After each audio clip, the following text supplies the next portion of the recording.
Alors bonjour à tous, on est bien au jardin des butineuses. Vous aviez posé la question de l'état de la ruche basse consommation. On est face à la ruche basse consommation, alors on va regarder avec vous ce qu'il en est.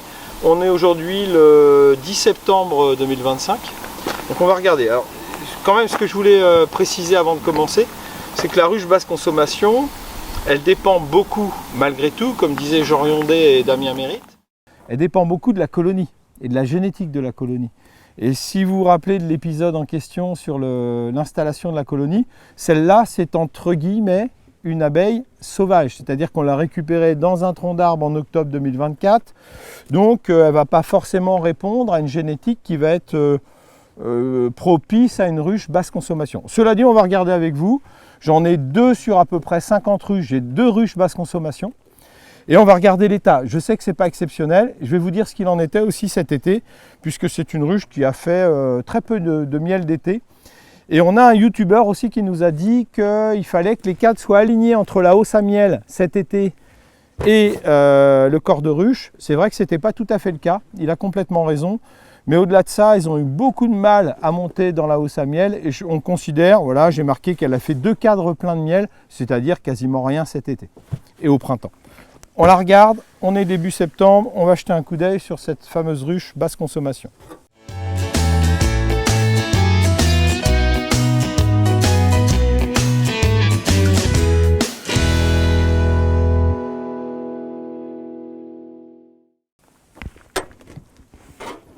Alors les élèves sont avec nous, c'est des élèves volontaires pour apprendre les ruches, en sachant qu'il y en a un dont le grand-père fait des ruches aussi à la maison. On est envahi, comme beaucoup de monde, je pense, cette année de frelons d'Europe et de frelons d'Asie. Alors rappelez-vous le principe, là on a deux planchers d'atterrissage. Là on a le plancher Nico classique, plus un plancher où elles rentrent les abeilles par le bas. Ça c'est aussi pour que les élèves découvrent. On enfume légèrement donc pour avertir les abeilles qu'on va visiter leur colonie. On a ce film réflecteur qu'on connaît bien et on a les deux chambres. Alors, cette chambre-là, donc j'avais mis là 5 cadres dans la chambre 1 de la reine. On a évidemment traité contre le varroa. Alors là déjà, je peux vous dire que les abeilles sont toutes dans la chambre 1. On casse les ponts, rappelez-vous pourquoi. Si vous ne cassez pas les ponts, quand vous allez remonter vos cadres, vous allez écraser des abeilles. Vous décalez le cadre numéro 2. Alors là, elles ont énormément ciré.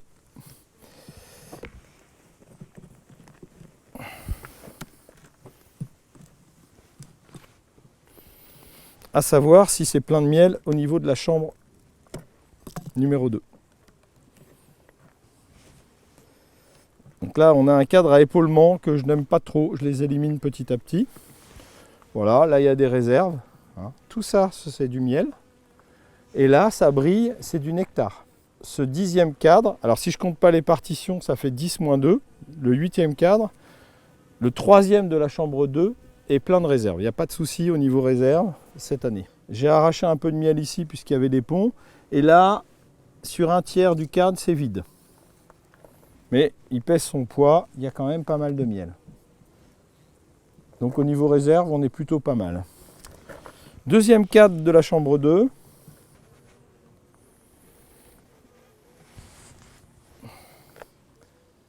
voyez les garçons, les filles, toujours pas mal de réserves, avec des abeilles bien métissées. Et là, on a un tiers, enfin ça brille un peu partout, donc il y a du nectar, pas encore transformé en miel, un petit peu partout sur ce cadre numéro 2, en partant de la droite. Donc là, il y a des réserves aussi, c'est plutôt positif. Je garde toujours les cadres dans le même sens, d'accord ? Là, je vais en profiter pour gratter un peu, puisque je vous disais qu'elle mettait de la cire partout. Si je remets les cadres comme ça après, je vais les écraser, donc j'enlève cette cire, que idéalement, je peux mettre dans un petit seau pour éviter d'attirer les frelons. Je vais mettre ma main dedans, vous voyez qu'elles ne sont pas très agressives, pour enlever des petits résidus. Je regarde l'état du réflecteur, parce qu'il y a un réflecteur donc, horizontal au niveau du plancher. Bon, il est propre. Alors, 3e cadre de la chambre de réserve. Toujours pareil, il y a un tiers de miel, là je dirais même à peine. voyez le miel, le frelon qui sent ce sucre là. Donc en réserve, on est pas mal. C'est pas extraordinaire, mais c'est bien. Alors ça colle de partout. Donc là, on a la partition en isobule aluminé qu'elles ont bien colmaté là. Voilà, on va doucement la décoller. On a de l'abeille dans cette ruche là, alors on fait attention, il peut y avoir la reine partout, on va regarder si on peut vous la faire voir. Donc là ce que j'enlève c'est ça, hein. Je vais enlever ça, de la cire avec un peu de miel.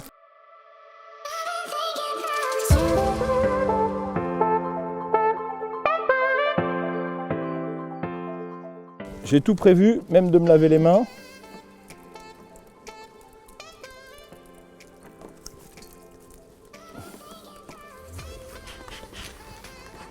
Vous voyez, elles chantent, je ne sais pas si vous entendez les jeunes, les abeilles chanter. Alors quand on dit que quand elles chantent trop, c'est qu'elles sont orphelines.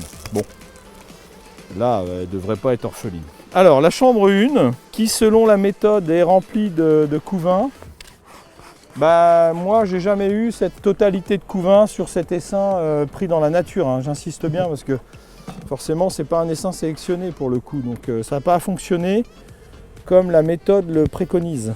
Alors là par contre il y a énormément de réserves, c'est plein de miel et de nectar, d'accord? Est-ce qu'il y a des faux bourdons? Pour l'instant j'en vois pas, sinon je vais vous faire voir ça de près, hein, c'est les garçons.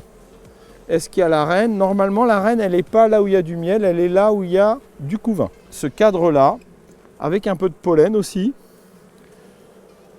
bah selon la méthode, il est dans la chambre 2. Pour l'instant, je l'écarte pour continuer ma visite.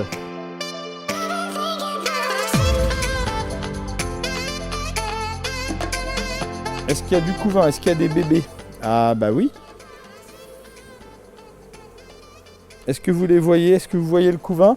Donc tout ça, ce sont des bébés qui vont naître, d'accord? Je regarde si je vois la reine. Et quand je ne vois pas les taches marron là, du couvain qui va naître, là je vois des larves. Des larves. Et je cherche des œufs. Il y a du pollen. Est-ce qu'il y a la reine? Alors ce que je ne vous ai pas dit peut-être aussi sur YouTube, c'est qu'elle a essaimé, cette ruche-là. On l'a récupéré, il est allé à 20 mètres dans l'autre ruche d'à côté, on avait mis une ruche piège, on a vécu l'essaimage avec les élèves de CAP, mais elle a essaimé. Donc c'est aussi le problème des ruches RBC, c'est qu'il faut quand même être vigilant et être prêt à agrandir les chambres au cas où justement la chambre 1 est pleine de couvain. Et ça peut-être qu'il faut une observation régulière avec la ruche RBC qu'il n'y a peut-être pas dans les ruches classiques et encore moins dans les ruches 12 cadres. Regardez le couvain, donc il ne prend pas la totalité comme il devrait du cadre, mais ça c'est du beau couvain, bien bombé, sans maladie apparente. On a traité contre le varroa. Est-ce que je vois la reine?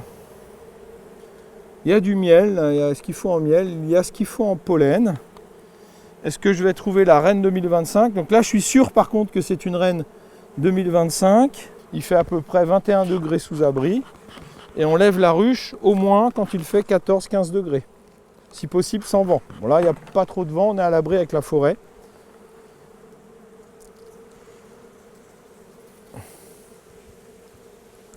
On fait attention à ne pas tuer les abeilles. Est-ce qu'on voit la reine? C'est une grande fille qui n'aime pas la lumière. Elle fuit la lumière. Il y a une reine, hein, parce qu'il y a des œufs partout là. Donc il y a une reine. Oh, ça sent le sarrasin. Là, il y a du pollen, il y a du miel de sarrasin là. Ça sent. Donc il y a un champ de sarrasin, mais j'avais enlevé les hausses trop tôt. Donc on n'a pas fait de miel de sarrasin. Mais là, il y a du sarrasin. Donc elles sont allées à 1 km là, chercher du sarrasin. Ça se sent très très bien. C'est incroyable. Est-ce que je vois la reine? Est-ce que je vois la reine? Est-ce que je vois la reine? On dit qu'elle est lucifuge. Elle fuit la lumière. Alors elle peut être aussi dans la ruche, hein, auquel cas je ne la vois pas. Le frelon d'Asie qui est à côté de moi, c'est très désagréable. Parce que lui, il mange les abeilles. Et il est même rentré dans la ruche. Hein. Terrible. Hein. Vous avez vu? Incroyable. Hein. Sans gêne.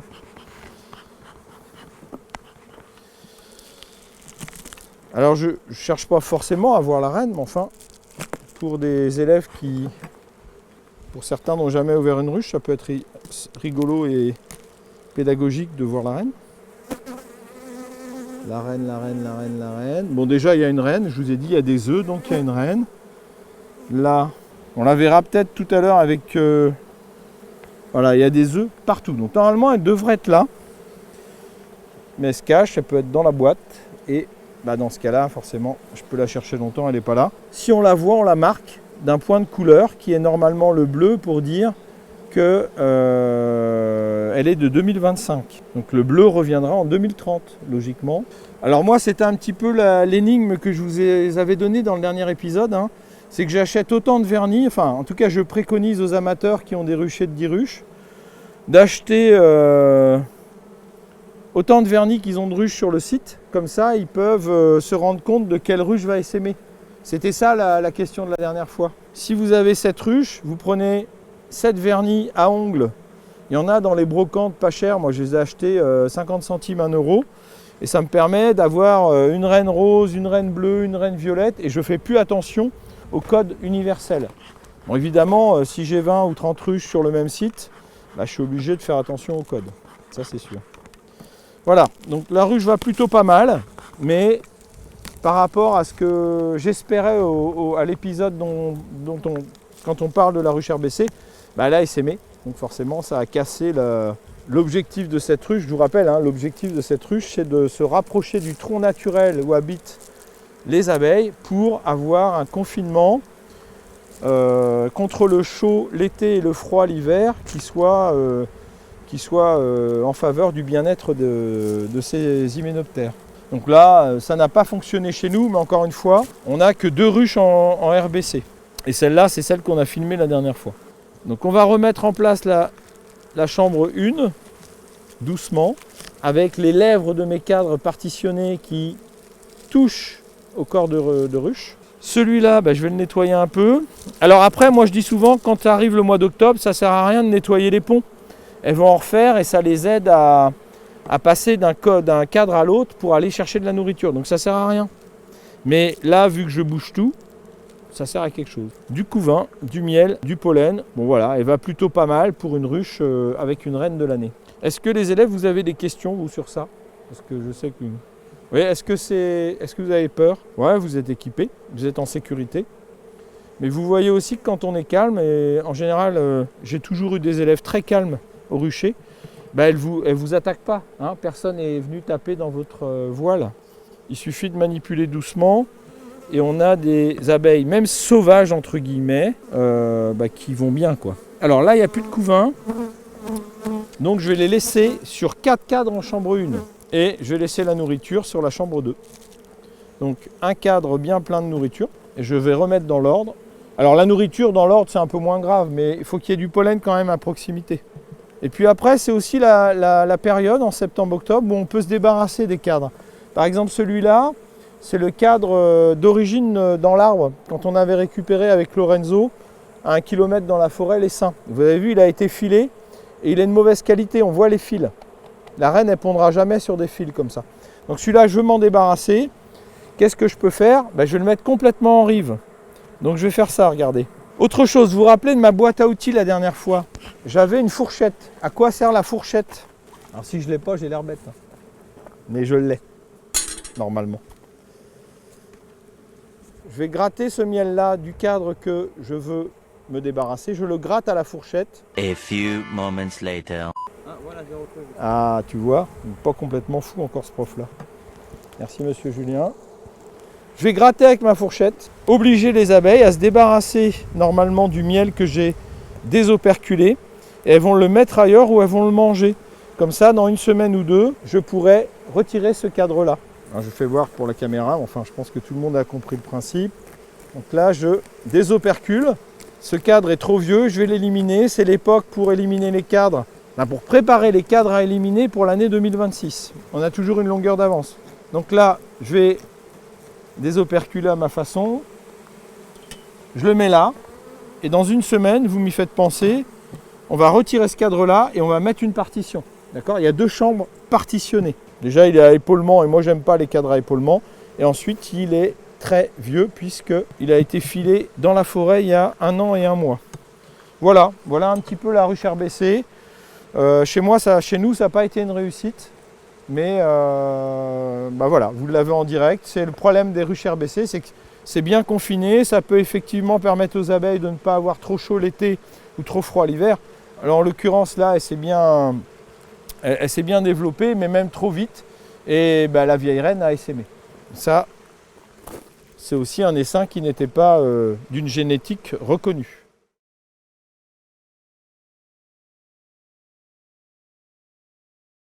Bon, alors voilà, la conclusion qu'on peut en faire nous au Château des Vaux, c'est d'abord une histoire de proportion. C'est-à-dire que sur 50 ruches que j'ai entre le château et l'extérieur, on a 2 ruches basse consommation. Donc déjà, c'est pas forcément révélateur. C'est pas pour ça qu'on peut conclure des choses à tout va sans se tromper, puisque l'ordre de grandeur par rapport à la quantité de ruches basse consommation est insuffisant. Ensuite, vous l'avez vu au château, c'est des ruches non sélectionnées. Donc à partir de ça, c'est pareil, on ne peut pas faire de conclusion hâtive. Elle a essaimé très vite. C'est une reine qui n'était pas sélectionnée, ça se comprend aussi. Bon, maintenant, moi, je fais quand même une conclusion parce que je vous dis, j'en ai une deuxième. Bon, voilà, ça vaut ce que ça vaut. Ça reste quand même contraignant dans l'équipement. Il faut chercher les réflecteurs, il faut les trouver. Moi, je ne voulais pas commander sur les réseaux, donc je suis allé dans les magasins les plus proches des établissements scolaires. Je suis allé à 5 km acheter un réflecteur. Bon, il a plutôt bien tenu.